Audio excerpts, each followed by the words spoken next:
Querido Dios y Padre Santo, estamos, Señor, muy agradecidos de tu protección, de tu compañía, de tu sabiduría, tus enseñanzas y sobre todo tu sacrificio que hiciste por nosotros, Señor, para que podamos aspirar a la vida eterna. Padre amado, te pedimos humildemente, en este caso yo te pido, Señor, que me uses, que aun cuando yo haya preparado un tema, lo que se diga aquí, Señor, sean tus palabras y que la forma en que se digan cuenten con tu aprobación. Todo esto lo pedimos en el nombre y por los méritos de nuestro Señor Jesús. Amén. Amén. Muy bien, yo he preparado voy a compartir pantalla y espero que esto resulte. Si no, vamos a tener que hacerlo ustedes sin ver imágenes y que lo hace bastante más fome. Entonces, si todo está bien, ustedes debieran estar viendo la presentación ahora, la primera lámina. ¿Es correcto? Si alguien me puede hacer una seña. Bien, sí se ve bien. Del humano a lo divino. Ok, perfecto. Entonces, empecemos. Yo les adelantaba que yo lo que hice fue una recopilación muy breve, así que las primeras láminas van a ser sobre datos que los quiero usar para darle un poco de contexto a lo que quiero compartir de la palabra de Dios con ustedes esta mañana. Entonces, iniciemos. Aquí les muestro una extraje de un reporte que hizo la Organización Mundial de la Salud no recuerdo, pero así que fue por ahí por octubre, no alcanzo a leer, aquí lo vamos a ver. Bueno, creo que fue en octubre del año 2019.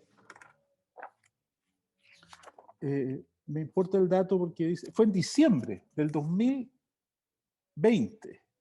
Eso es, en diciembre del 2020, en un comunicado de prensa en Ginebra, la Organización Mundial de la Salud entregó esta información.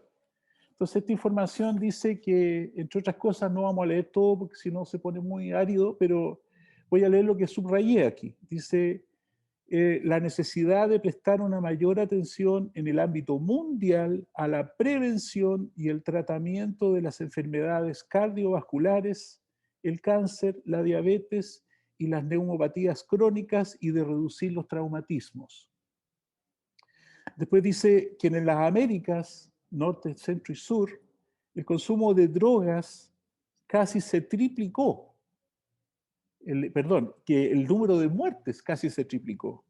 Y el trastorno por consumo de drogas es uno de los 10 principales factores que contribuye a la pérdida de años de vida saludable debido a muertes prematuras y discapacidad. La Organización Mundial de la Salud está llevando un indicador que es interesante pero complicado. Ellos están contabilizando la cantidad de años de vida perdidos por muertes de personas que mueren antes de lo que debieran haber muerto. ¿Mm? Eso como primera información. Después el informe continúa y dice que al día de hoy la COVID-19 dice que había cobrado a esa fecha 1,5 millones de vidas. De hecho, a diciembre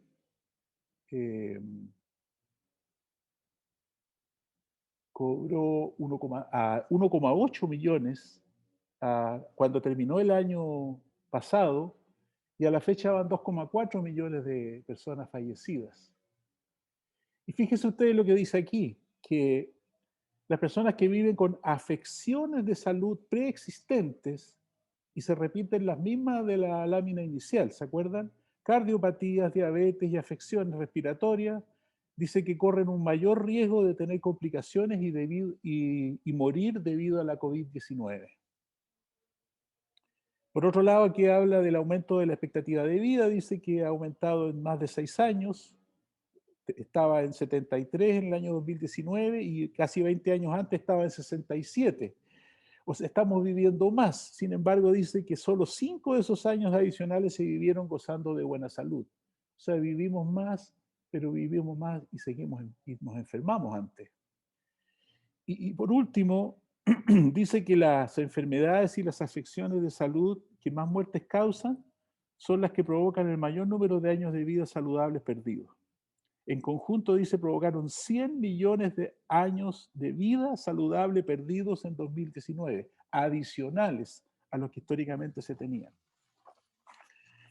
Esta situación es bueno analizarla en el contexto de que nosotros, de hecho, el sábado pasado, Daniela, en el culto de tarde, hablaba de las enfermedades y las principales causas de muerte en el mundo, y hablaba de estas mismas enfermedades, de que el tema que desarrolló Daniela el sábado y el tema que desarrolló Rocío el miércoles se relacionan muy fuertemente con esto. Yo ya les voy a explicar por qué. En el año se mueren unos 56 millones de personas. En la actualidad, 2,4 millones, si proyectamos no sé, digamos 3 millones de los que proyectemos este año, se mueren por COVID. Entonces, yo quisiera transmitirles una preocupación en relación con lo que se ha instalado en el mundo sobre el COVID y la forma en que el mundo lo está enfrentando, pero mi preocupación principal, central, es la forma en que nosotros como hijos de Dios estamos enfrentando esta situación. Y ese es un poco el motivo por el cual quisiera ahondar más adelante. Y el tema del COVID es un tema que a todos nos tiene muy inquietos, preocupados. No sabemos bien cuánto va a durar, se suponía que iba a durar un poco, pero se ha ido extendiendo. Parece que este año vamos a continuar. No obstante, se han aplicado más de 3 millones, y leí el otro día, de vacunas en el país. Sin embargo, no hay ninguna garantía de que la cosa realmente va a retroceder. No sabemos, incluso ahora leí un reporte que había aumentado las cuarentenas, en algunas zonas vuelven a cuarentena. Entonces, es una situación que es muy preocupante. Pero yo he tratado de ponerle aquí el contexto de que estos 2 o 3 millones de personas que están muriendo al año, que es muy lamentable, por supuesto que lo es, forman parte de un universo de 56 millones de personas que mueren en el mundo. Y la mayoría no son por COVID, son por enfermedades cardiovasculares, otras enfermedades. Y lo que sí dice el reporte es que las personas que tienen esas enfermedades probablemente, si hacen COVID, se van a enfermar con mucha mayor gravedad y tienen mucho más riesgo de morir. Ese contexto nos recuerda que nosotros ya tenemos un punto a favor. Nosotros sabemos que la alimentación saludable protege nuestro sistema inmunológico y nos permite enfrentar de mejor manera cualquier enfermedad. De hecho, permite impedir muchas enfermedades. Entonces, no se entiende muy bien cómo se está manejando el tema de COVID en el mundo en relación con todas las otras muertes, y no hay una equivalencia en el tratamiento de cada uno de los casos. Si uno aplicara la lógica de las enfermedades más recurrentes, ataquémoslas con mucha más fuerza, porque es las que nos están eliminando a mayor cantidad de personas. De hecho, me acordé de un caso increíble, esto de que la OMS contabilice como un indicador de salud la cantidad de años perdidos por muertes prematuras, hace que mejorar ese indicador haga que los servicios de salud se orienten más en la gente joven. Y por lo tanto haya en alguna medida una menor preocupación por los ancianos, porque obviamente cuando se muere alguien joven, la cantidad de años de vida perdidos como conjunto de la humanidad es mucho mayor. Entonces, en esa lógica, y me acordé de un caso porque hay un médico en España que estuvo lo metieron preso al final, que el tipo tenía un sistema de puntaje en el hospital. Entonces, cuando llegaba un paciente nuevo al hospital, entonces él decía, bueno, tiene 75 años, esos son X puntos. Está enfermo de diabetes, Y punto. Y así. Entonces él iba asignándole puntaje y cuando superaba un cierto puntaje, misteriosamente las personas fallecían. Les daban algún medicamento y fallecían. Y esta cosa ocurrió por mucho tiempo hasta que alguien del equipo de trabajo denunció y se armó. Entonces, esto habla de la lógica perversa que puede haber en las personas que no son cristianas, de no valorar a las personas que tienen más edad. Bueno, ese es un caso. Eh, Otros datitos más, que yo le llamé, entre comillas, enfermedades, otras enfermedades son también espantosas, digamos. Aquí recopilé que en Estados Unidos se han efectuado hasta la fecha, desde el año 80 más o menos a la fecha, más de 60 millones de abortos, de los cuales 18 millones corresponden a bebés de madres de color. Dice después que desde el año 80 a la fecha se estima que se han efectuado más de 1.400 millones de abortos en el mundo, que equivale a toda la población de China. En España, la legislación permite a los adultos tener intimidad con niños de hasta 12 años. Entonces, estas cosas son espantosas. Eh, y resulta que este asesinato despiadado de miles y miles de fetos han generado un lenguaje eufemístico para enmascarar lo que realmente es. Nosotros, los cristianos, somos los únicos que le llamamos a los abortos por su nombre, aborto, pero ahora se les llama interrupción voluntaria del embarazo y forma parte de una ley que se llama salud sexual y reproductiva. Entonces, eh, eh, me gustaría que ustedes se dieran cuenta del contexto, de la forma en que estamos enfrentando el mundo, cómo está enfrentando las distintas situaciones y cómo estamos legitimando conductas que son realmente aberrantes. Eh, Eso sin hablar de que, por ejemplo, aquí del VIH no se habló nunca más, porque hay toda una connotación ahora de legitimar todo el comportamiento homosexual.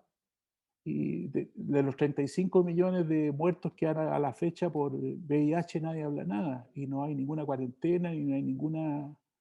eh, eh, hay alguna inclinación a prevenirla, pero no de alguna manera cuestionar el comportamiento homosexual como algo que no es deseable. Los únicos en el mundo hoy que se están enfrentando a una cosmovisión que se contrapone a la ideología de género son los cristianos. Y por lo tanto los cristianos son un escollo para el avance de esta forma de pensar en el mundo. Una última lámina para no aburrirlo es que hay algo que ya nos empieza a impactar a nosotros. Segunda de Timoteo 3:12 dice, y también todos los que quieren vivir piadosamente en Cristo Jesús padecerán persecución. Yo no sé si ustedes saben, probablemente muchos no, porque no es algo que salga muy frecuentemente en la prensa. Y es que hay 200, al menos hay 215 millones de cristianos en el mundo que sufren persecución hoy. Y no estoy hablando de persecución como que no me dejan abrir un templo o me ponen dificultades para trabajar. Estoy hablando de riesgo de vida y riesgo de cárcel por el hecho de ser cristiano. Y esta situación, 215 millones, imagínense ustedes la cantidad de gente que es eso, no tienen la cobertura comunicacional. A propósito de eso, de la cobertura comunicacional, yo no sé si ustedes saben, pero el 80% de las comunicaciones en el mundo están en manos de 8 transnacionales, de las cuales 6 son norteamericanas. Entonces, cuando la televisión, la radio, las series de televisión, las películas, los documentales, los dibujos animados, son producidos por estas transnacionales, y estas transnacionales, muchos de sus directorios han declarado públicamente que no tienen, son ateos y son completamente anticristianos, ellos están impulsando decididamente todo el tema de la ideología de género y están impulsando, están manipulando el lenguaje. Entonces, gran parte volviendo al tema que yo les mencionaba hace un rato del COVID, gran parte del miedo que nos han instalado por el tema del COVID se origina por una manipulación de la información, porque nosotros vemos los noticieros y las noticias que nos están mostrando están seleccionadas para mostrar lo que un editor, un director, un productor o el presidente de esa compañía quiere mostrar. Entonces se exacerban ciertas noticias, se minimizan otras, y de alguna manera ellos nos están manejando lo que nosotros pensamos, están influyendo en nosotros y probablemente no nos estamos percatando. Entonces, esta persecución de 215 millones de cristianos en el mundo no tiene la cobertura que tienen cuando en Estados Unidos un policía le pegó a un negro o lo mató, o un judío que está reclamando porque no lo dejan hacer su culto, etcétera. Entonces, o un musulmán, como ponía ahí. Otro dato, por ejemplo, un profesor cristiano en España no puede negarse a enseñar ideología de género. Entonces ustedes saben, o si no lo saben, les cuento, la ideología de género es un evangelio de la sexualidad y se lo están enseñando a niños de 3 años. Un niño de 3 años, probablemente su principal dilema de la vida es cómo abrocharse los zapatos y le están enseñando que la homosexualidad es algo poco menos que fantástico. Entonces, un profesor que, como dice aquí, ya han habido casos, si se niega a enseñar eso, en España estoy hablando, por ley lo pueden primero amonestar, si persiste en multa o despido, incluso cárcel por 2 años. Está el tema de los acusados por discriminación. No sé si ustedes saben que cuando empiezan a surgir las leyes que se han ido propagando por el mundo, y nosotros en los países de habla hispana normalmente copiamos, por eso es que pongo muchos casos de España, copiamos la legislación de esos países porque nos evitamos el trabajo de traducirla o de crearlas nosotros mismos. Entonces copiamos y corregimos un poco allá, cambiamos los títulos y listo, ahí queda nuestra legislación. Y en el caso de la discriminación, que nosotros tenemos aquí la ley Zamudio, creo que se llama, eh, es una ley que complica mucho, mucho a los cristianos. Nosotros a lo mejor somos un poco contemplativos, no hemos tomado ninguna acción al respecto, porque nos miramos como algo ajeno a nosotros y nos escandalizamos por las conductas que tienen y las cosas que están haciendo, porque las vemos como ajenas. Pero ya han habido más de un caso en que una pareja de homosexuales, por ejemplo, se quiere casar. Entonces ellos no van y se casan en donde los quieran casar, sino que eligen una iglesia evangélica, una iglesia cristiana, exprofeso, porque saben que el pastor de esa iglesia se va a negar. Entonces se crea una gran connotación social porque esta persona retrógrada, legalista, obsoleta, fanática religiosa, está negándose a casar a dos personas que dicen que se quieren, y si se quiere, ¿por qué no se pueden casar? Esa es un poco la mentalidad que está instalada. Entonces, es realmente preocupante y nosotros no nos engañemos. Estas cosas ocurren afuera, pero nos van a afectar a nosotros y nosotros tenemos que estar preparados. Yo aquí extraje una frase que me gustó muchísimo de Alexander Hamilton. Alexander Hamilton, un tipo que vivió, un señor que vivió en la última mitad del siglo XVIII, y fue fíjense ustedes, mire, este caballero fue economista, estadista, político, escritor, abogado, todas esas cosas. Y el primer ministro secretario del Tesoro de los Estados Unidos. Fue uno de los padres fundadores de los Estados Unidos y fue un influyente intérprete y promotor de la Constitución de los Estados Unidos. Una reflexión muy breve. Personas así hoy en día se ven poco. Personas que tengan más de una profesión son muy pocas. Quizás porque los que hemos sacado alguna profesión nos ha costado y después ya no queremos más con los estudios y queremos salir a ganar dinero nomás y ganarnos la vida y con eso es suficiente. Y habrán otros que han tenido la posibilidad de estudiar más de una carrera con mucho sacrificio y por lo tanto expanden la visión. Bueno, este caballero, para no alargarme más, dijo así: si no eres capaz de ponerte en pie para defender algo, acabarás cayendo por cualquier cosa. Entonces, yo creo que esta frase es un llamado, nosotros la podemos tomar como un llamado. No estoy hablando de salir a protestar, ni a hacer escándalo, ni hacer programas radiales, ni campañas. Estoy hablando de que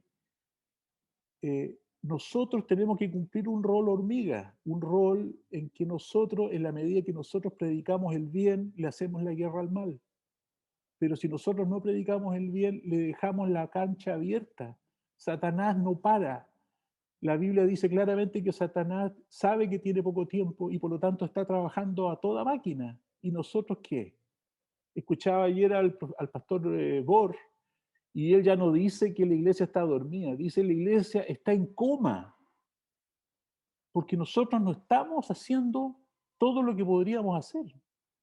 No estamos reaccionando, las cosas están ocurriendo a nuestro alrededor y nosotros nos estamos quedando encerrados en nuestro círculo eclesial. No, nos estamos moviendo con mucha fuerza, a lo mejor dentro de nuestra propia iglesia, está bien, pero no estamos expandiendo nuestras fronteras, no estamos haciendo lo que el Señor nos encargó, que es predicar a todo el mundo, que todo el mundo conozca su palabra. Muy bien, dicho eso, yo extraje algunos ejemplos de la Biblia como para seguir expandiendo esta reflexión que quiero compartir con ustedes. Entonces, una primera situación que elegí, y yo les pido que busquen, por favor, en sus Biblias, Josué 23, del 3 al 7.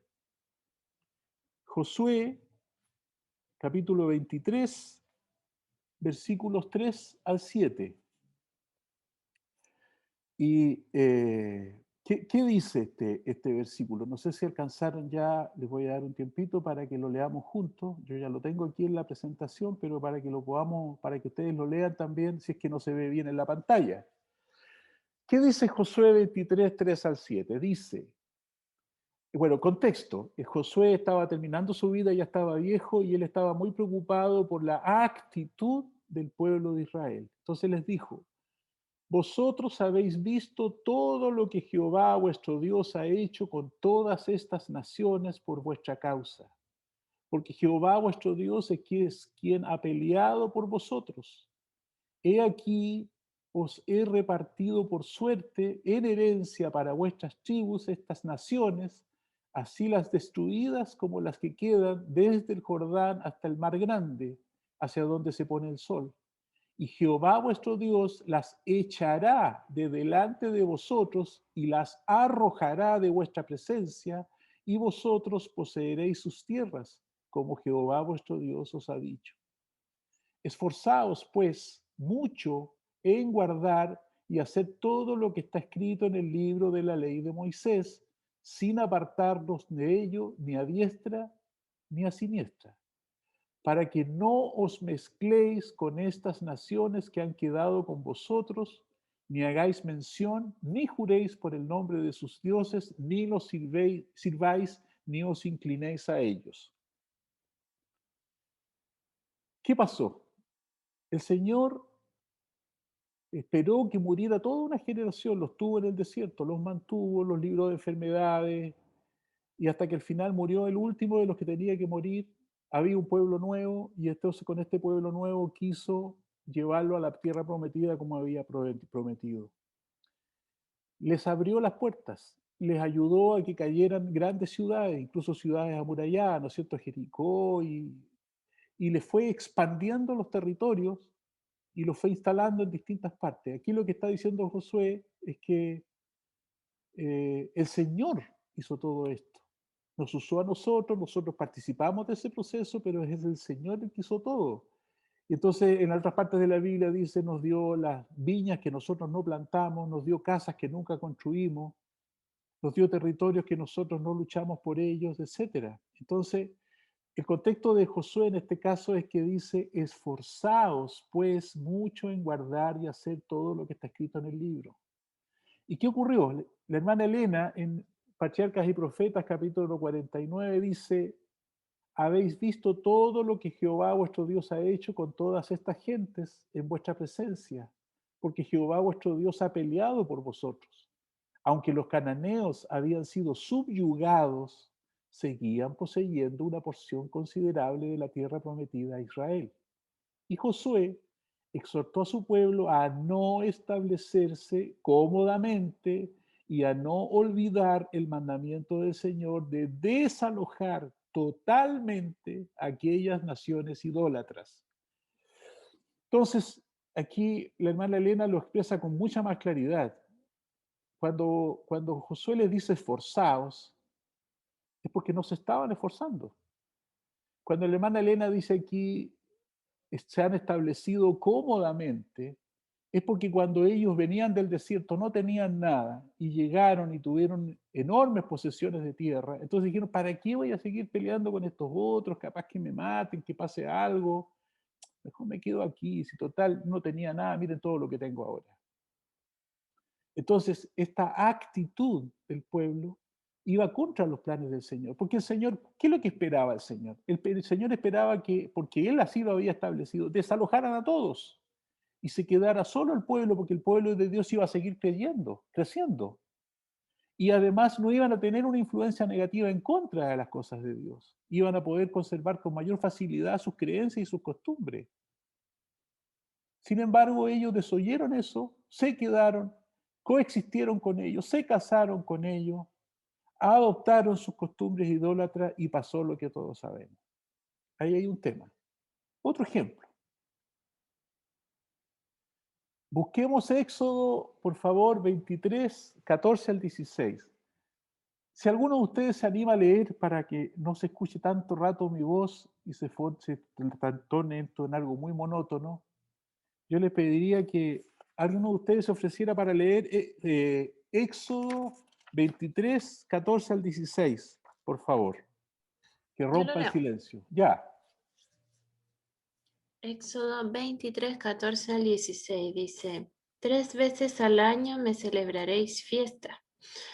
La fiesta de los panes sin levadura guardarás. 7 días comerás los panes sin levadura, como yo te mandé en el tiempo del mes de Abib, porque en él saliste de Egipto y ninguno se presentará ante mí con las manos vacías. También la fiesta de siega, los primeros frutos de tus labores, de lo que hayas sembrado en el campo, y la fiesta de la cosecha a la salida del año, cuando hayas recogido del campo los frutos de tus labores.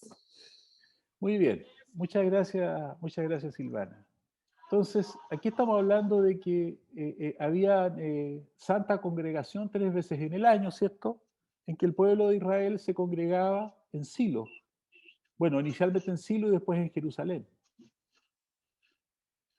Entonces, ellos tenían que viajar grandes distancias y podía tomarle meses a los que vivían más lejos para llegar al lugar donde Dios les había convocado para celebrar fiesta. Entonces, miren lo que dice la hermana Elena en el Patriarcas y Profetas, capítulo 52. Por algún tiempo fue Silo el lugar de reunión, pero más tarde Jerusalén llegó a ser el centro del culto de la nación y allí se congregaban las tribus para las fiestas solemnes. El pueblo estaba rodeado de tribus feroces y belicosas, ansiosas de apoderarse de sus tierras, y sin embargo, 3 veces al año, todos los hombres robustos y fuertes para la guerra y toda la gente que podía soportar el viaje tenían orden de dejar sus casas para dirigirse al lugar de reunión, cerca del centro del país. ¿Qué había de impedir a sus enemigos que se precipitasen sobre aquellas moradas y familias sin protección y destruirlas a sangre y fuego? ¿Qué había de estorbar una invasión de la tierra que reduciría a Israel al cautiverio bajo el dominio de algún enemigo extraño? Dios había prometido ser el protector de su pueblo. El ángel de Jehová acampa en derredor de los que le temen y los defiende. Salmo 34, 7. Mientras los israelitas subieran para adorar, el poder divino refrenaría a sus enemigos. Dios había prometido, yo arrojaré las gentes de tu presencia y ensancharé tu término, y ninguno codiciará tu tierra cuando tú subieres para ser visto delante de Jehová tu Dios 3 veces en el año. Éxodo 34, 24. ¿Qué está diciendo aquí? Si yo me voy a desplazar y voy a dejar estratégicamente desprotegida mi familia, mi ciudad, por ir a adorar al Señor, el Señor se va a preocupar de protegerme y de proteger lo que es mío.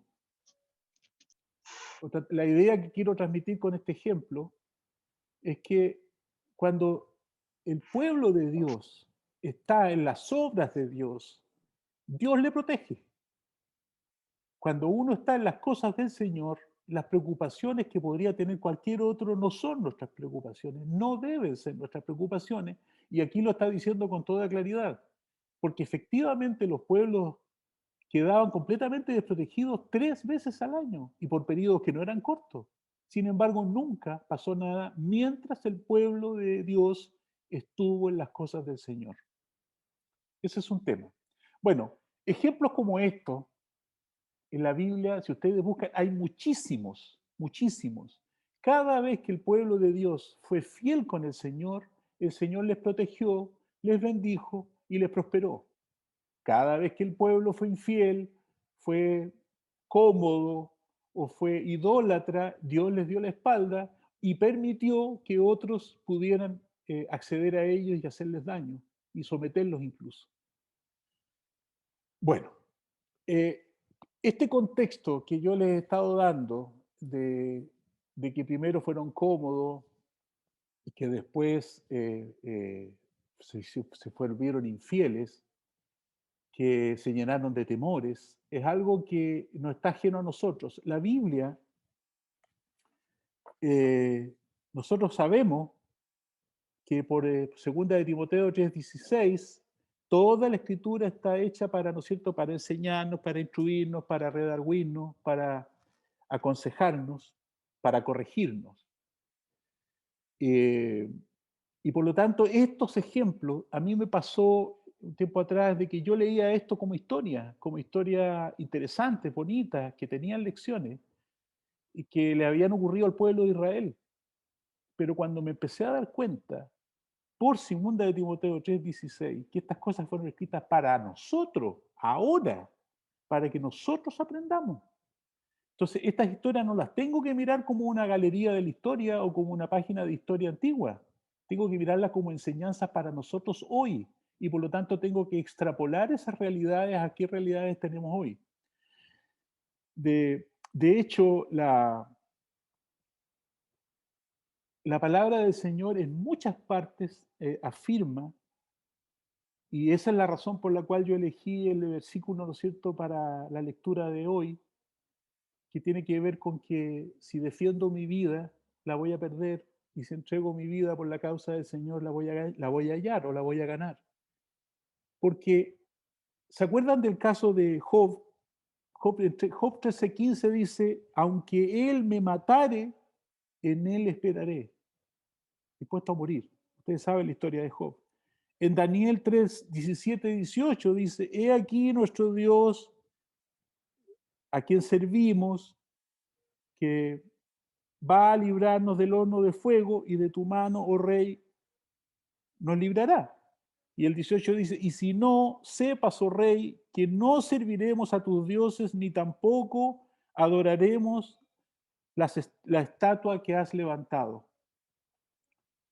Estamos hablando de personas que entregaban su vida por ser fieles al Señor. Su vida, ni siquiera sus bienes. Estaban dispuestos a morir por el Señor. ¿Por qué? Porque nosotros hemos predicado, creemos, confiamos en el Señor y sabemos que nuestra vida está en sus manos. Y si el Señor quiere quitarnos la vida, amén.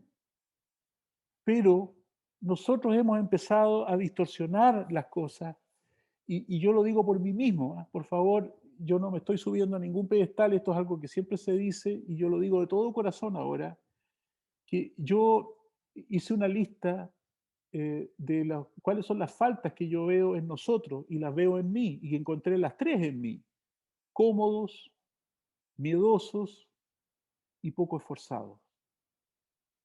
Entonces, yo estoy tratando de que reflexionemos porque todos esos temores que estamos sufriendo ahora a propósito del COVID, eh, debiéramos reflexionarlos un poco más. Entonces, yo quiero transmitirle ahora tres cosas que al menos debemos cautelar, que es lo que dice aquí en esta lámina que puse aquí para recordarme. Hay tres cosas que al menos debemos cautelar. La primera, no nos dejemos llevar por el miedo. Yo busqué la palabra miedo o alguna parecida y la encontré 117 veces en la Biblia. Si yo hubiera buscado la palabra no temáis, no tengáis miedo y muchas otras parecidas a esas, probablemente aparecen muchas veces más. El Señor reiteradamente nos ha estado diciendo, no teman, sean valientes, esfuércense. ¿Cierto? Porque como decía el versículo de la reflexión de hoy, porque todo el que quiera salvar su vida la perderá y todo el que pierda su vida por causa de mí la hallará. Veamos qué es lo que hay con respecto a esto del miedo.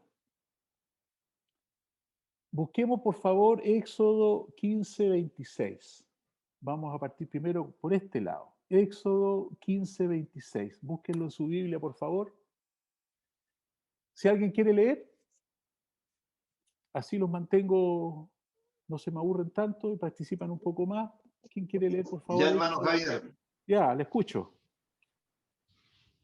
Y les dijo que oyere atentamente la voz del Señor tu Dios y obra lo recto ante tus ojos y prestas oído a sus mandamientos y guardas todas las normas. Ninguna enfermedad de las que envía a los egipcios te enviaré a ti, porque yo soy el Señor tu sanador. Amén. Amén. Entonces, ¿qué es lo que dice aquí? Seamos fieles y el Señor se encarga de nosotros. Eso es lo que está diciendo. Porque aquí dice, atentamente, oír la voz atenta de Jehová, atentamente, hacer lo recto delante de sus ojos, y oigamos sus mandamientos y guardar sus estatutos, ninguna enfermedad de las que envié a los egipcios te enviaré a ti. Yo les decía al principio que aquellas personas que tienen enfermedades, estas que son la causa principal de muerte en el mundo, son enfermedades que, como nos explicaba Daniel el sábado, son todas contrarrestables. Incluso algunas han sido declaradas por la ciencia médica como incurables y ahora la ciencia médica está descubriendo que no son curables, que sí son curables. Y nosotros lo sabemos hace 150 años porque la hermana Elena nos dijo que los hábitos de vida saludable son nuestro mejor antídoto para que no nos enfermemos.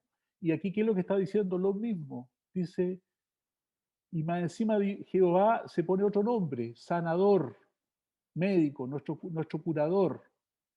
Entonces, aquí hay un punto que nosotros debemos considerar. Si nosotros tenemos buenos hábitos de vida, si nosotros no tenemos estas enfermedades que están matando a tanta gente, si nosotros llegáramos a contraer el virus, al virus no nos va a afectar de una manera tan severa, no debiera afectarnos de una manera tan severa.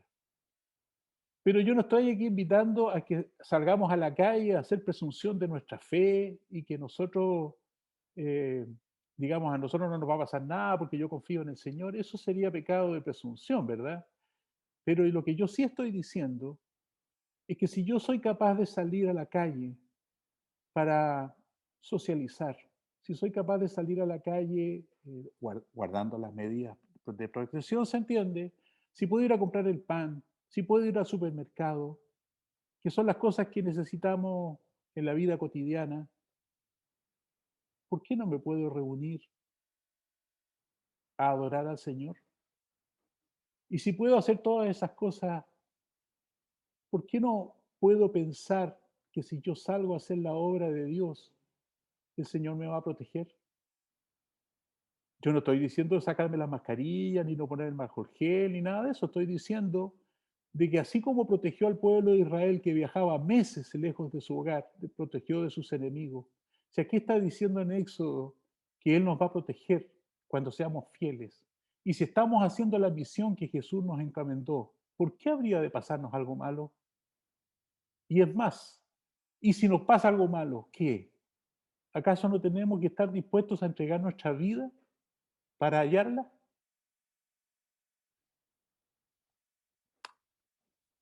Veamos lo que dice Josué 1:7, por favor. Otro hermano que me ayude a leer Josué 1:7.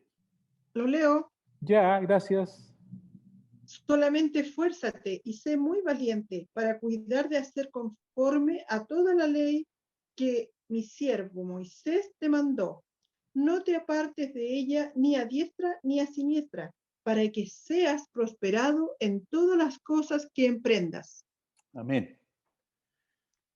Está diciendo esto que basta con que seamos esforzados y valientes y que nos propongamos cualquier cosa que se nos ocurra hacer, ¿vamos a ser prosperados? Yo entiendo que aquí esta promesa está asociada a hacer las cosas que a Dios le agradan, no cualquier cosa que a mí se me ocurra.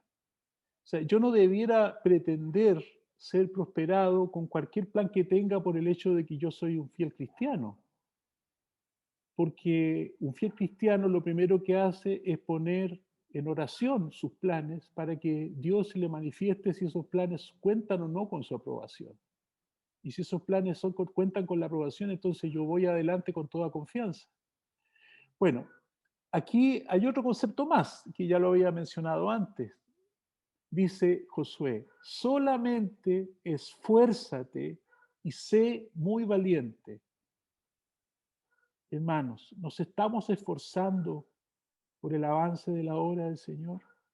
¿Estamos haciendo un esfuerzo consciente, decidido para el avance de la obra del Señor? ¿O estamos gastando todo nuestro tiempo y nuestra energía en nuestras propias actividades porque tenemos planes que nos exigen mayores recursos económicos, porque no nos conformamos con tener un pan, techo y abrigo, porque queremos mucho más que eso y por lo tanto tenemos que trabajar mucho y trabajar mi esposa y ojalá mis hijos, eh, porque eso nos agota el tiempo y ya no nos da la energía para esforzarnos por las cosas del Señor? Nosotros predicamos que el tiempo de final está cerca. Le decimos al mundo eso, pero no actuamos como si eso fuera realidad. No somos consecuentes. Y yo, perdónenme los hermanos que están fuera de esto que yo estoy diciendo, porque yo no pretendo aquí juzgar a nadie. Yo solamente estoy constatando situaciones, hechos que yo observo, que yo me doy cuenta y que los veo en mí mismo. Porque el primero que me tiré las orejas con esta reflexión fui yo. Veamos otro caso. Este todavía es más duro. Apocalipsis 21, 7 y 8. Alguien, por favor, que lo lea para el resto. ¿Lo puedo leer? Ya, ¿cómo no? Ya. 21, 7. El que venciere heredará todas las cosas, y yo seré su Dios, y él será mi hijo. Pero los cobardes e incrédulos, los abominables y homicidas, los fornicarios y hechiceros, los idólatras y todos los mentirosos tendrán parte en el lago que arde con fuego y azufre, que es la segunda muerte. Ok, gracias hermano Guillermo. ¿Qué está diciendo aquí? Apocalipsis nos invita a vencer, ¿verdad? Para heredar todas las cosas y para que Dios sea nuestro Dios y nosotros podamos ser hijos de Dios. Pero el versículo 8 tiene una lista. Y yo no sé si a ustedes les ha pasado, pero cuando uno hace una lista, lo que aparece primero es lo que está como más presente para nosotros. Es como lo más importante para nosotros cuando armamos una lista. Y yo me imagino que Juan, cuando armó esta lista, fíjense ustedes, puso a los cobardes en primer lugar. Y estamos hablando de cobarde, la concepción de cobarde es transversal, no tiene que ver con una raza, con un país, con una cultura, con una religión, tiene que ver con el género humano, transversal. Y el primero que encabeza la lista de los que van a ir al lago de fuego son los cobardes. Entonces, yo digo, y yo me incluyo en esa categoría en muchas cosas. Entonces uno tiene que pensar, ¿estamos siendo cobardes? Esto que nos han metido en la cabeza, que nos vamos a enfermar y nos vamos a morir, que vamos a salir a la calle y nos va a llegar un balazo, nos van a asaltar. Sí, es real. Pero cuando uno sale a la calle a hacer la obra del Señor, ¿acaso el Señor no nos va a proteger? Si yo salgo a hacer cualquier lesera, puede ser que ande preocupado y neurótico y ande cuidándome la espalda, pero no confiamos en el Señor realmente. ¿Por qué la cobardía? Y fíjense quién está segundo en la lista, los incrédulos. ¿Acaso no es la falta de fe la que nos hace acobardarnos? ¿Cómo está nuestra fe, hermano?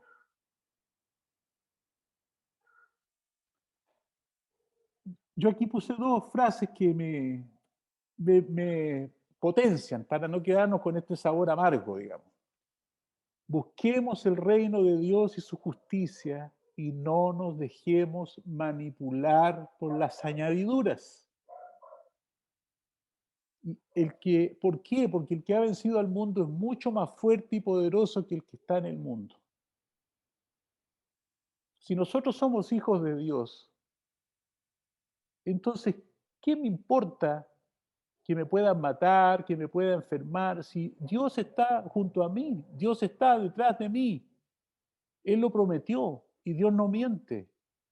Entonces, lo único que estamos faltando acá es ponerle fe, porque esa misma fe nos va a hacer más valientes. Acuérdense que no es más valiente el que no tiene miedo, es el que a pesar del miedo se atreve. Y nosotros, si tenemos fe, sabemos que Dios está de nuestra parte. Y como dijeron los amigos de Daniel, como dijo Job, como dijo Pablo, si tenemos que perder la vida o tenemos que pasarla mal por causa del Señor, amén. Y no nos conformemos y no nos acomodemos a la situación en que estamos. Recordemos quiénes somos. Aquí hay otro tema también importante.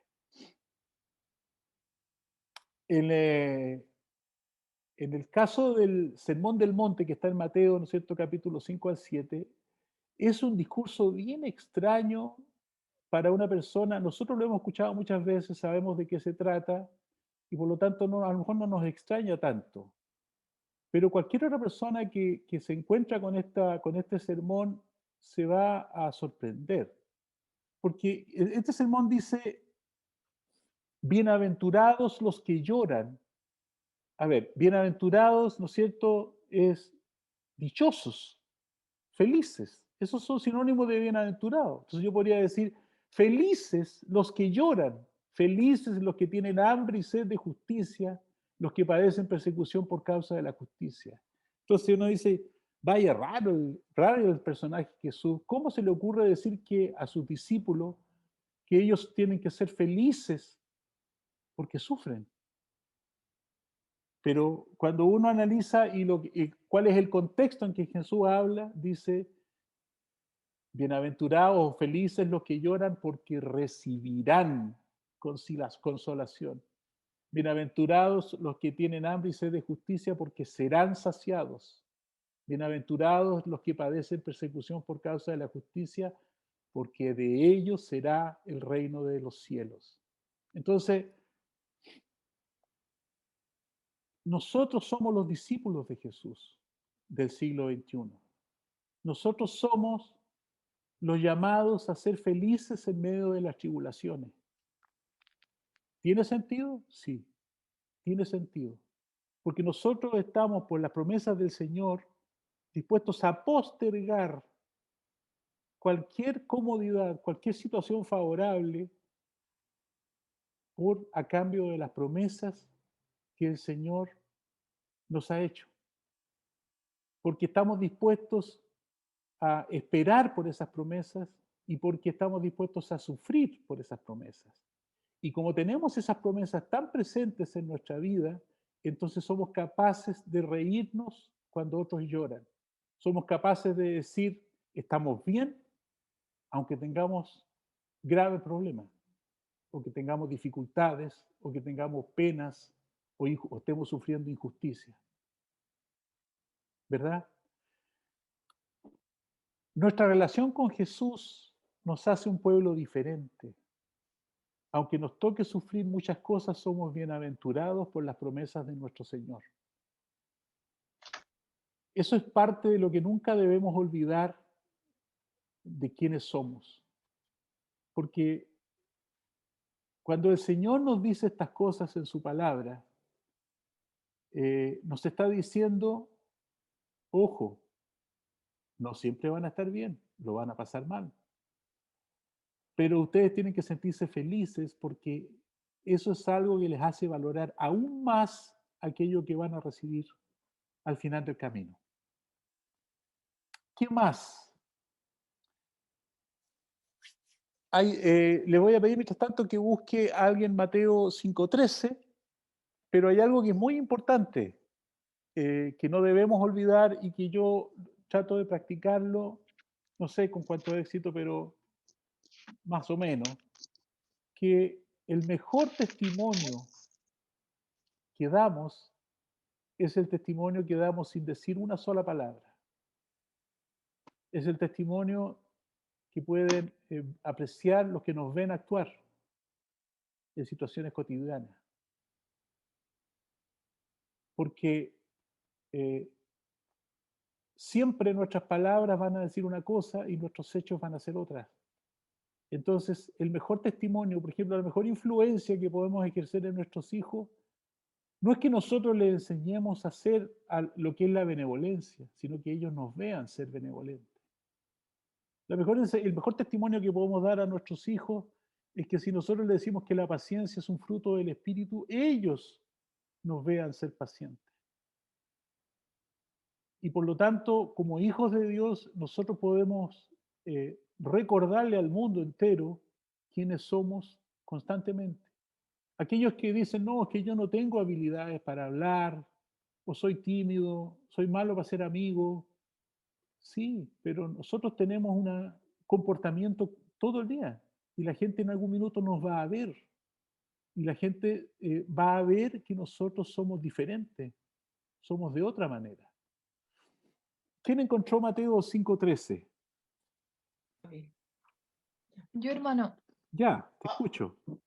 Mateo 5:13 dice, vosotros sois la sal de la tierra, pero si la sal se desvaneciera, ¿con qué será salada?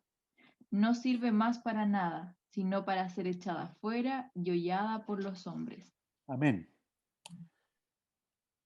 Aquí Mateo registra palabras de Jesús después del Sermón del Monte, cuando continúa, ¿no es cierto? Y esto yo lo extraigo para que no olvidemos quiénes somos. Dice, vosotros sois la sal de la tierra. Partamos por ahí. La sal se usaba en los tiempos de Jesús bastante menos en lo que era condimentar comida. Se usaba más para preservar alimentos. Se cubrían los alimentos y de esa forma impedían que los alimentos se pudrieran, se corrompieran, se descompusieran. Y Jesús aquí nos dice, vosotros, o sea, nosotros, yo, ustedes que me escuchan, somos la sal de la tierra. O sea, no está diciendo son una sal, no está diciendo a lo mejor son la sal más importante, no, son la sal de la tierra. Entonces nosotros tenemos que tener conciencia de que nosotros, los hijos de Dios, somos los que Dios encargó para prever, para prevenir, para detener, para frenar la corrupción, la descomposición de este mundo. Nosotros tenemos esa tarea. A nosotros nos dio la tarea Jesús. Y si nosotros somos la sal que estamos llamados a impedir la corrupción, la putrefacción de nuestra sociedad, ¿qué estamos haciendo? ¿Cómo estamos contribuyendo? Yo no estoy hablando aquí de nuevo, por favor, que no se vaya a malinterpretar de que salgamos poco menos a buscar legislación, a hacerle frente al avance de la ley del aborto, qué sé yo, qué cosas. No, Lo que estoy diciendo es que nosotros tenemos una tarea y la mejor tarea de enfrentar al enemigo es que más personas conozcan a Dios. Esa es la tarea de la sal, en este caso en el contexto espiritual. Y fíjense lo que dice después. Es duro. Dice, Jesús le estaba diciendo a sus discípulos, ustedes son la sal. Y si la sal se desvaneciere, ¿con qué será salada? No sirve más para nada, sino para echarla fuera y sea hollada por los hombres. Entonces, es bueno reflexionar en esto porque Dios nos da todo, todo, todo, para que nosotros seamos justos, fieles, leales, para que le amemos.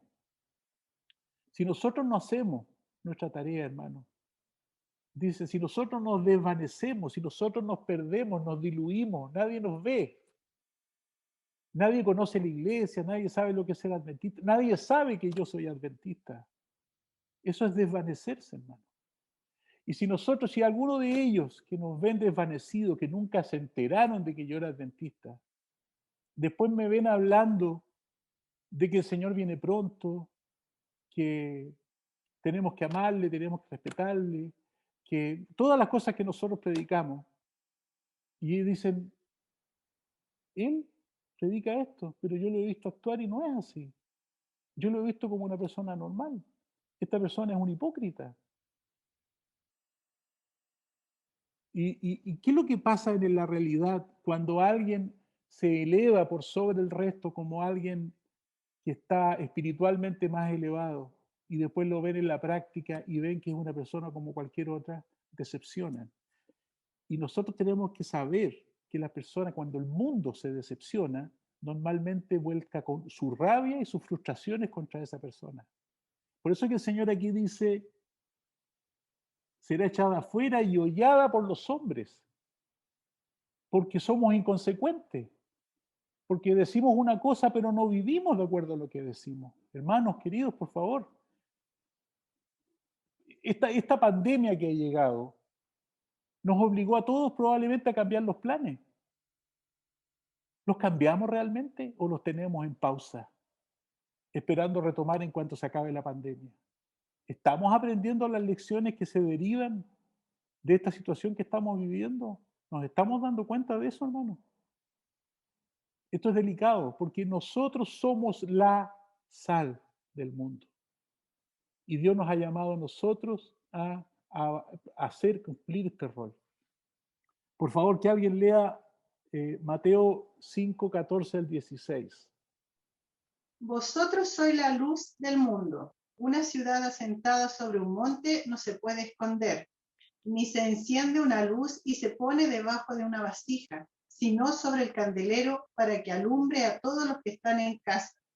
Así alumbre vuestra luz delante de los hombres, para que vean vuestras buenas obras y glorifiquen a vuestro Padre que está en los cielos. Amén. Amén. Amén. Se fijan que aquí un poquito diría yo menos duro que en la anterior, pero aquí nos está diciendo a nosotros de nuevo, la luz. Si nosotros no llevamos la luz, hermanos, ¿quién la va a llevar? ¿Quién? Si nosotros no le contamos al mundo las verdades que tenemos, ¿quién se las va a contar? Nosotros sabemos que somos el pueblo de Dios. Nosotros sabemos que esta iglesia nace para cumplir una función, para advertir al mundo. Si nosotros no llevamos esa luz, si no la ponemos en alto, en nuestras casas tiene que estar en un lugar alto, tiene que verse nuestra luz. No importa el tamaño de la luz, porque pueden haber hermanos que tienen una luz pequeñita como una luciérnaga, por decirlo de una manera figurativa, o pueden tener un tremendo reflector como un faro. No importa el tamaño de la luz. Lo importante es que nosotros tenemos que llevar la luz en el ambiente, en el entorno, en el contexto que nos toca. Será con un vecino, será con un sobrino, será con quien sea, no importa, hermano, pero nosotros tenemos que estar actuando en función de esto que somos, porque aquí Dios nos está diciendo, vosotros sois. No es que yo me esté poniendo una etiqueta y me esté colgando un cartel. lo está diciendo Jesús y se lo está diciendo a sus discípulos, que somos nosotros hoy. Punto 3 y último, para que los que estén con ganas de terminar no se me angustien. Ya estoy terminando. Consideremos que la carrera es larga. Y esto es un tema también muy potente porque muchas veces se habla del primer amor. A lo mejor yo estoy con el primer amor de asumir esta función que es motivarlos a la misión. Y a lo mejor la carrera es larga y después ustedes me van a ver y decir, pucha, el hermano Javier partió como caballo inglés, pero aquí va a la rastra. Espero que no. Espero que no, y este es un punto que por eso consideré importante, porque cuando uno tiene claro que probablemente la lucha va a durar, que la cosa no es una sola batalla cortita y ya terminamos y estamos listos, entonces uno se prepara para eso. Y eso es lo que vamos a desarrollar un poquito ahora. Aquí vamos a leer bastantes textos largos también. Por favor, alguien, hermanos, que me ayude con Hebreos 11, 32 al 35.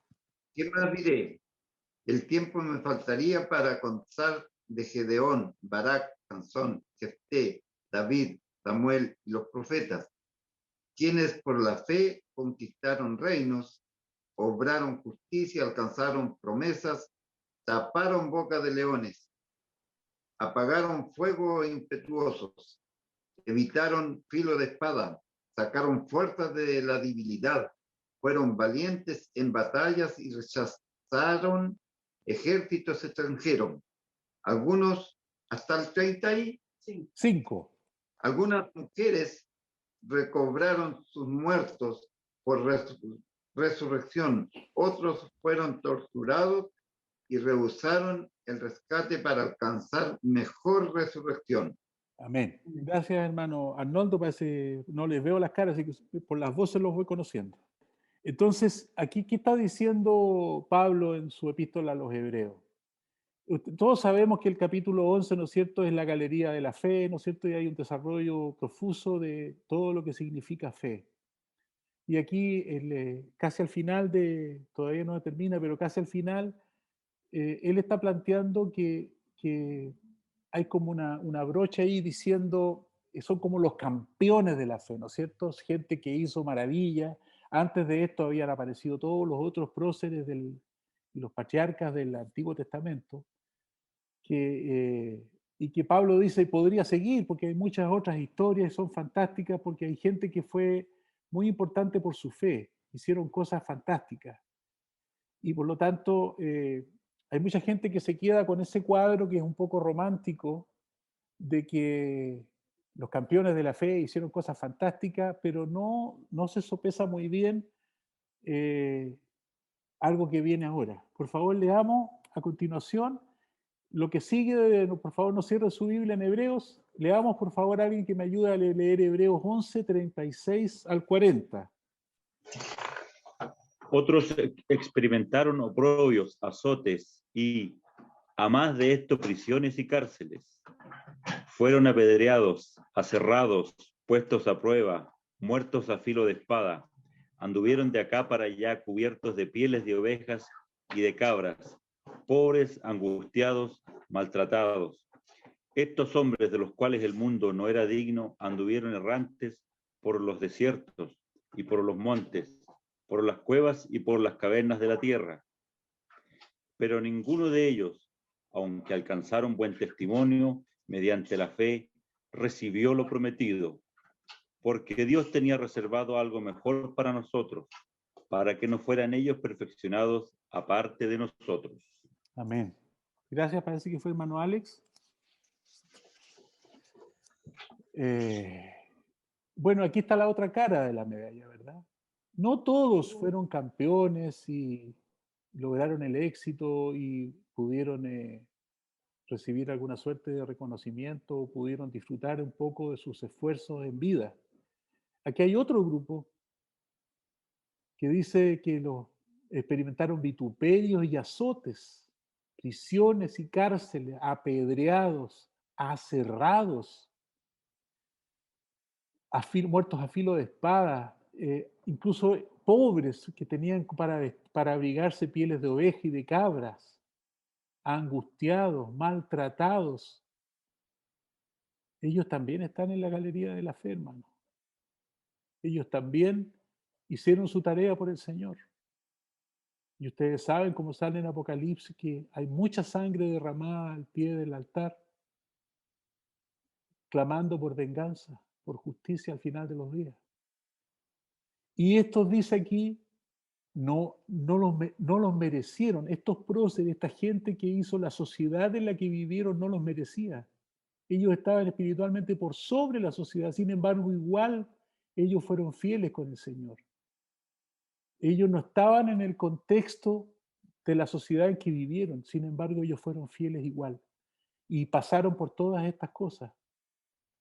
Entonces, cuando uno dice, yo tengo fe, uno puede caer también en esta categoría. Puede ser un campeón de la fe, pero también puede ser alguien que va a sufrir, que va a ser maltratado, que va a sufrir injusticia, aserreado, pobreza. ¿Cómo andamos con eso? ¿Nuestra fe seguiría igual si tuviéramos que pasar por todas esas cosas? Veamos Hebreos 12:1 y empecemos a ver la contraparte. Alguien, por favor, que lea Hebreos 12:1. Y aquí está la conclusión de Pablo. Por tanto, dice, nosotros también teniendo en derredor nuestro tan grande nube de testigos, despojémonos de todo peso de pecado que nos asedia y corramos con paciencia la carrera que tenemos por delante. Amén. Gracias, hermano Jaime. ¿Qué está diciendo aquí Pablo? Porque aquí ya pasamos al capítulo 12, ¿no es cierto? Y empieza a concluir. ¿Qué nos está diciendo? La carrera es larga. Vamos a correr una maratón. Hay que prepararse. Y no se nos vaya a ocurrir correr la maratón con una mochila en la espalda. ¿Qué mochila estoy hablando? Todas nuestras malas costumbres, nuestros pecados. Hay que sacárselos de encima. Porque la carrera va a durar. Y tenemos que estar preparados para una carrera larga. Esto no es una carrera de 100 metros, corro y estamos listos. Es una carrera larga. Pablo nos está advirtiendo. Entonces tenemos que prepararnos. ¿Y cómo nos preparamos? Leamos Hebreos 12 del 2 al 4. ¿Del 2 al 4? Sí, por favor. Puesto los ojos en Jesús, el autor y consumador de la fe, el cual por el gozo puesto delante de él sufrió la cruz, menospreciando el oprobio, y se sentó a la diestra del trono de Dios. Considerad a aquel que sufrió tal contradicción de pecadores contra sí mismo, para que vuestro ánimo no se canse hasta desmayar. Porque aún no habéis recibido hasta la sangre combatiendo contra el pecado. Ya, entonces, ¿cómo nos preparamos? Dice aquí, fijemos los ojos en Jesús, el autor y consumador de la fe. Dice, para que vuestro ánimo no se canse hasta desmayar. ¿Cómo estamos ahí? ¿Estamos a punto de desmayar por nuestros esfuerzos por el Señor? Después dice, porque aún no habéis resistido hasta la sangre, dice Pablo, combatiendo contra el pecado. ¿Estamos combatiendo contra el pecado? Hemos resistido hasta la sangre, dice. Entonces, todas estas palabras suenan hermosas en el texto, pero cuando las aplico a mí mismo, y por favor, yo me incluyo, el primero de todo, no estoy ni cerca. Nosotros no sé si estamos, honestamente, no sé si estamos siendo justos con el Señor. Después de todo lo que el Señor hizo por nosotros, de todo lo que ha hecho, nosotros hemos reflexionado muchas veces sobre eso. ¿Qué estamos dispuestos nosotros? ¿Estamos dispuestos a esforzarnos, a ser valientes, a no tener miedo, a no olvidar lo que somos? Ese es el llamado que yo les hago esta mañana, hermano. Una historia para terminar. Por allá por el siglo XVIII había un sector de las costas de Inglaterra que no estaba cubierto por ningún faro. Entonces los barcos que pasaban por ahí era muy frecuente que habían rocas y cosas y que encallaran, que naufragaban. Ni hablar de cuando había alguna tormenta. Entonces, porque no tenían la orientación de los faros y por lo tanto, y como eso ocurría, una serie de aldehuelas o villorrios que habían en la costa empezaron a proliferar y a desarrollarse y a crecer a expensas de ir a los barcos que naufragaban y matarlos a todos y robarles todo lo que llevaban en el barco. Entonces, esto era una práctica muy común en el siglo XVIII. Y hay una historia en que va un barco en una noche en esta zona y que además de que no conocían bien y no tenían la ayuda de los faros, estaban en medio de una tormenta. Claro, y lo que ocurrió, lo que tenía que ocurrir, naufragaron y uno de los ocupantes de ese barco logró nadar y encontró ahí al nadar hacia la costa, sabiendo que no podía llegar hasta la costa misma porque lo iban a matar, pero se llegó a un escollo que había ahí y se subió a ese escollo, se sentó en ese escollo a ver qué pasaba.